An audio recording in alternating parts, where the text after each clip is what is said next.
Hello friends, कैसे हो आप लोग। यार आज का जो हमारा टॉपिक रहने वाला है डिस्कशन का, वो है chapter wise most important questions for Indian economic development, economics class 12th। इससे पहले मैंने मैक्रो इकोनॉमिक्स के चैप्टर वाइज इंपॉर्टेंट क्वेश्चंस बनाए थे, उस वीडियो का लिंक डिस्क्रिप्शन में है, आप लोग देख लेना। आज का जो हमारा टॉपिक है वो chapter wise important questions for Indian economic development class 12th के लिए। My name is surge Thapar, I am a commerce graduated and let's start.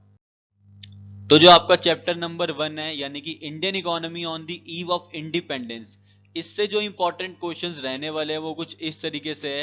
How did commercialisation of agriculture resulted in famines, कि commercialisation of agriculture से कैसे भुखमरी फैल गई India में, वो आपको बताना है। ठीक है, इंपॉर्टेंट क्वेश्चन है। दूसरा इंपॉर्टेंट क्वेश्चन है, what was the main reason for the stagnation in the agriculture sector during the British rule, explain. ऐसा क्यों हुआ कि एग्रीकल्चर सेक्टर खराब हो गया था ब्रिटिश रूल के अंदर, आपको ये एक्सप्लेन करना है। यहाँ पे 3 से 4 रीजन भी दे दोगे तो बहुत है। ठीक है, नेक्स्ट क्वेश्चन आता है, explain what kind of infrastructure was developed by the British government. British government ने किस तरीके का इंफ्रास्ट्रक्चर बनाया था वो आपको बताना है। तो आपको क्या करना होता है, ये क्वेश्चन 3 से 4 नंबर का आता है। अगर आप 3 से 4 पॉइंट्स भी लिख दोगे तो आपको पूरे के पूरे मार्क्स मिल जाएंगे, ज्यादा मार्क्स का ये नहीं आता। What are the reason for decline of handicraft industry, CBSE examiner का फेवरेट क्वेश्चन है ये, कि हैंडीक्राफ्ट इंडस्ट्री के डिक्लाइन के क्या क्या रीजन थे। ठीक है, फिफ्थ क्वेश्चन है, explain the demographic condition during the British rule which makes Indian economy a backward economy. Demographic condition कैसी थी इंडिया की ड्यूरिंग द ब्रिटिश रूल, और कैसे इंडिया एक बैकवर्ड इकोनॉमी बन गई। ठीक है, 5 क्वेश्चन है ये Indian economy on the eve of independence से, आपके चैप्टर नंबर 1 से। चैप्टर नंबर 2 से जो इंपॉर्टेंट क्वेश्चंस रहने वाले हैं वो है, why there was a need for protection of small scale industries, state the steps taken by the government to protect small scale industries। तो यहाँ पे आपको बताना है कि कौन कौन से स्टेप्स लिए थे गवर्नमेंट ने एसएसआई को बचाने के लिए, स्मॉल स्केल इंडस्ट्रीज को बचाने के लिए। दूसरा इंपॉर्टेंट क्वेश्चन है, explain the various schedules in industrial policy resolution 1956। कौन कौन से स्केड्यूल्स से इंडियन इंडस्ट्रियल पॉलिसी रेजोल्यूशन 1956 में, यहाँ पे आपको बताने हैं। Explain the long term goals of 5 year plans, 5 years plan के लॉन्ग टर्म गोल क्या होते हैं आपको यहाँ बताने हैं। 3 से 4 वही सेम चीज रहेगी, 3 से 4 पॉइंट्स याद कर लेना। What are the steps taken by the government with regards to land reforms? Land reforms के रिगार्डिंग गवर्नमेंट ने क्या स्टेप्स लिए थे, यहाँ पे आपको बताने हैं। What are the steps taken by the government to protect the domestic firms from foreign competition? Foreign competition से बचाने के लिए सरकार ने डोमेस्टिक फर्म में क्या स्टेप्स ऐसे टेकन किए कि हम लोग बच जाएं, मतलब डोमेस्टिक फर्म्स बच जाएं। सिक्स्थ क्वेश्चन है, explain the role of small scale industries in economic development, CBSE examiner का एक और फेवरेट क्वेश्चन। एसएसआई का क्या रोल रहता है इकोनॉमिक डेवलपमेंट में, आपको बताना है स्मॉल स्केल इंडस्ट्रीज का क्या रोल रहता है। क्वेश्चन नंबर 7 है, explain green revolution and its impact. Green revolution क्या है और उसके क्या इम्पैक्ट है। तो चैप्टर नंबर 2 से आपके ये इंपॉर्टेंट क्वेश्चंस रहने वाले हैं, यानी कि इंडियन इकोनॉमी सिंस 1950 टू 1990 से ये इंपॉर्टेंट क्वेश्चंस रहने वाले हैं। चैप्टर नंबर 3 यानी कि economic reforms, LPG, liberalisation, privatisation and globalisation से जो आपके इंपॉर्टेंट क्वेश्चंस आ सकते हैं वो है, why were reforms introduce in India. India में रिफॉर्म्स को क्यों इंट्रोड्यूस किया गया था, एलपीजी पॉलिसी 1991 को क्यों बनाया गया था। Explain the following terms, following terms को आपको बताना है। आउटसोर्सिंग क्या होती है, बायलेटरल ट्रेड क्या होता है, मल्टीलेटरल ट्रेड क्या होता है, tariff and non tariff barriers क्या होते हैं, इनको आपको एक्सप्लेन करना होता है। थर्ड इंपॉर्टेंट क्वेश्चन है, what are the major functions of world trade organisation, WTO, यानी कि वर्ल्ड ट्रेड ऑर्गेनाइजेशन के क्या मेजर फंक्शंस होते हैं वो आपको यहाँ पे बताने हैं। फोर्थ इंपॉर्टेंट क्वेश्चन है, what are the impact of liberalisation on financial sector reforms, financial sector reforms पे लिबरलाइजेशन का क्या इम्पैक्ट पड़ा। पांचवा इंपॉर्टेंट क्वेश्चन है, discuss the industrial sector reforms introduce under the new economic policy. New economic policy में industrial sector के क्या क्या रिफॉर्म्स थे वो आपको बताने हैं। चैप्टर नंबर 4 यानी कि पॉवर्टी, जो कि हर महीने में इंपॉर्टेंट रहता है, इससे जो इंपॉर्टेंट क्वेश्चंस बनते हैं वो है, briefly describe the 2 poverty alleviation programmes both wage and self employment launch by the government. ठीक है, क्वेश्चन नंबर 2 है, what are the causes of poverty in India, again CBSE का एग्जामिनर का favourite question. What are the causes of poverty in India? Question number 3, explain the different category of poor. Different categories बतानी होती है यहाँ पे आपको poor की. Fourth important question है, explain the minimum needs program initiated by the government on 5th 5-year plan. Minimum needs program क्यों government ने इनिशिएट किया था, इसके बारे में बताओ, एक्सप्लेन करो इसे. पांचवा इंपॉर्टेंट क्वेश्चन है, how poverty line is determined through monthly per capita expenditure method of determining poverty line and explain criticism faced by MPCE, monthly per capita expenditure. बहुत ही ज्यादा इंपॉर्टेंट क्वेश्चन है ये. चैप्टर नंबर 5 हमारा आता है human capital formation. Human capital formation से जो important question है वो है, what are the main problems of human capital formation in India. India में ह्यूमन कैपिटल फॉर्मेशन की क्या क्या प्रॉब्लम्स होती है. दूसरा इंपॉर्टेंट क्वेश्चन है, explain the importance of human capital formation. Human capital formation के क्या इंपॉर्टेंस होते हैं. How human capital formation promotes inventions, innovations and technological improvements. ये भी बहुत इंपॉर्टेंट क्वेश्चन रहता है. क्वेश्चन नंबर 4 है, what are the source of human capital formation in India. Human capital formation के क्या क्या सोर्सेज होते हैं वो आपको यहाँ पे बताने होते हैं. क्वेश्चन नंबर 5 है, higher productivity and production is the result of investment in human resource, defend और रिफ्यूट. ये वाली स्टेटमेंट को आपको डिफेंड करना है या रिफ्यूट करना है. ठीक है, higher productivity and production is the result of investment in human resources.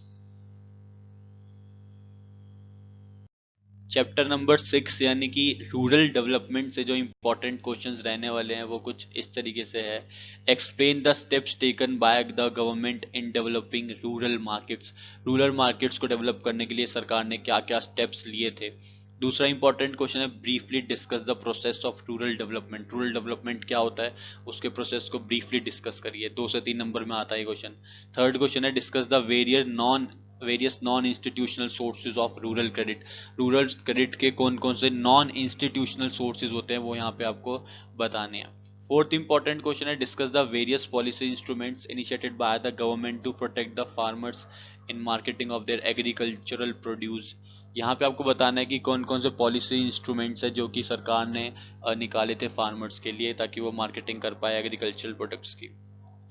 पांचवा इंपॉर्टेंट क्वेश्चन है, what are institutional sources of credit and what are the objectives of government for setting up of institutional sources. सरकार ने कौन कौन से institutional sources of credit निकाले थे और इंस्टीट्यूशनल सोर्सेज ऑफ क्रेडिट होते क्या हैं, दोनों चीजें आपको यहाँ पे बतानी है. क्वेश्चन नंबर 6 जो बहुत ज्यादा इंपॉर्टेंट रहेगा वो है, what do you mean by diversification of agriculture and how it helps farmers to earn more. Diversification of agriculture क्या होता है और ये फार्मर्स की कैसे मदद करता है, आपको ये बताना है इस क्वेश्चन में. क्वेश्चन नंबर 7 है, explain the following terms. Operation food, horticulture, SHG self help group और नाबार्ड. तो ये चैप्टर 6 से इंपॉर्टेंट क्वेश्चंस है. चैप्टर नंबर 7 से जो इंपॉर्टेंट क्वेश्चंस रहने वाले हैं वो कुछ इस तरीके से हैं, employment growth, informalisation and other issues. Chapter number 7 हमारा इंडियन इकोनॉमिक डेवलपमेंट का. इससे जो इंपॉर्टेंट क्वेश्चंस रहेंगे वो है, what are the causes of unemployment in India. ये इस चैप्टर से तो सारे क्वेश्चन ही लगभग इंपॉर्टेंट रहते हैं लेकिन ये मोस्ट इंपॉर्टेंट क्वेश्चन है, what are the causes of unemployment in India. दूसरा है, discuss the distribution of employment on the basis of gender. Gender के बेसिस पे कैसे एम्प्लॉयमेंट डिस्ट्रीब्यूशन होता है इंडिया में वो आपको बताना है. क्वेश्चन नंबर 3 है, mention 4 measures to solve the problems of unemployment in India. आपको 4 ऐसे मेजर्स बताने हैं जिससे अनएम्प्लॉयमेंट की प्रॉब्लम को सॉल्व करा जा सके इंडिया में. क्वेश्चन नंबर 4 है, explain the following. Casualisation of workforce का मतलब क्या होता है, इनफॉर्मलाइजेशन ऑफ वर्कफोर्स, फॉर्मल या ऑर्गेनाइज सेक्टर क्या होती है, इनफॉर्मल अनऑर्गेनाइज सेक्टर क्या होती है, वर्क फ्रॉम होम क्या होता है, ये आपको बताना है. ये तो बहुत ज़्यादा इंपॉर्टेंट हो गया अब जब से कोरोना वायरस हुआ है. Discuss the distribution of employment in different sector. Question number 5 आता है कि एम्प्लॉयमेंट सेक्टर को किस तरीके से डिस्ट्रीब्यूट किया गया है वो आपको यहाँ पे बताना है. Discuss the distribution of employment in different sector. ठीक है. क्वेश्चन नंबर 6 है, discuss the distribution of workforce in formal and informal sector. Formal sector और इनफॉर्मल सेक्टर में किस तरीके से डिस्ट्रीब्यूशन किया है वर्कफोर्स का वो आपको बताना है क्वेश्चन नंबर 6 में. चैप्टर नंबर 8 आता है हमारा इंफ्रास्ट्रक्चर. इंफ्रास्ट्रक्चर से जो इंपॉर्टेंट क्वेश्चंस बनते हैं वो कुछ इस तरीके से हैं, explain the importance of infrastructure in the development of Indian economy. Indian economy के डेवलपमेंट में इंफ्रास्ट्रक्चर की क्या इंपॉर्टेंस है. दूसरा इंपॉर्टेंट क्वेश्चन है, what is 3 tier system of health infrastructure in India. 3 tier system क्या है हेल्थ इंफ्रास्ट्रक्चर का, वो बताना है आपको यहाँ पे। क्वेश्चन नंबर 3 है what problems are being faced by the power sector in India, power sector को क्या क्या प्रॉब्लम्स फेस करनी पड़ रही हैं, और explain the following. Medical tourism in India, AYUSH यानी Indian system of medicine, economic and social infrastructure. पांचवा इंपॉर्टेंट क्वेश्चन है what are the 3 main sources of power generation in India, also show the distribution of their generation supply. 3 main sources क्या है power generation के India में, और इनका distribution किस तरीके से होता है वो भी आपको बताना है। क्वेश्चन नंबर 6 है list any 5 deficiencies of health infrastructure, आपको 5 डेफिशिएंसीज बतानी है हेल्थ इंफ्रास्ट्रक्चर की।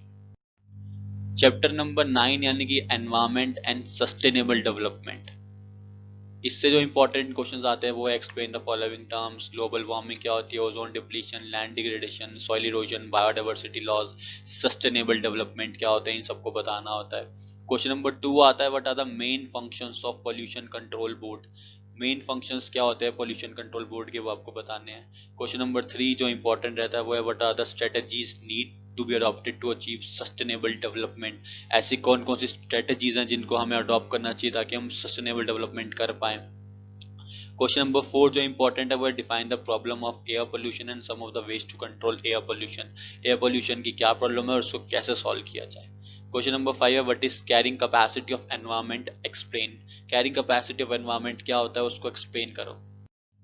चैप्टर नंबर 10 यानी कि आखिरी चैप्टर हमारे इंडियन इकोनॉमिक डेवलपमेंट का, इससे जो इंपॉर्टेंट क्वेश्चंस रहते हैं वो कुछ इस तरीके से हैं। Comparative development experience of India and its neighbour यानी कि Pakistan and China.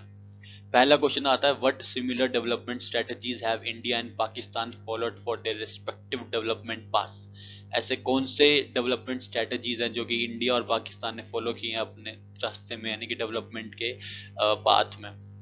Question number 2 आता है explain the great leap forward campaign of China as initiated in 1958, great leap forward campaign के बारे में आपको बताना है जो कि चाइना ने 1958 में इनिशिएट किया था।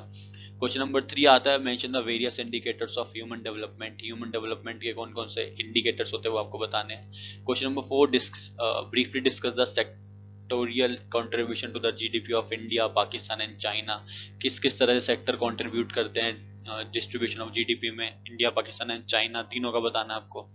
क्वेश्चन नंबर 5 आता है discuss the proliferation cultural revolution introduced in China, तो ये बहुत ज़्यादा इंपॉर्टेंट क्वेश्चन रहता है। क्वेश्चन नंबर 6 यानी कि discuss the demographic indicators of India, China, Pakistan with the help of a table, ये क्वेश्चन बहुत ज़्यादा इंपॉर्टेंट रहता है।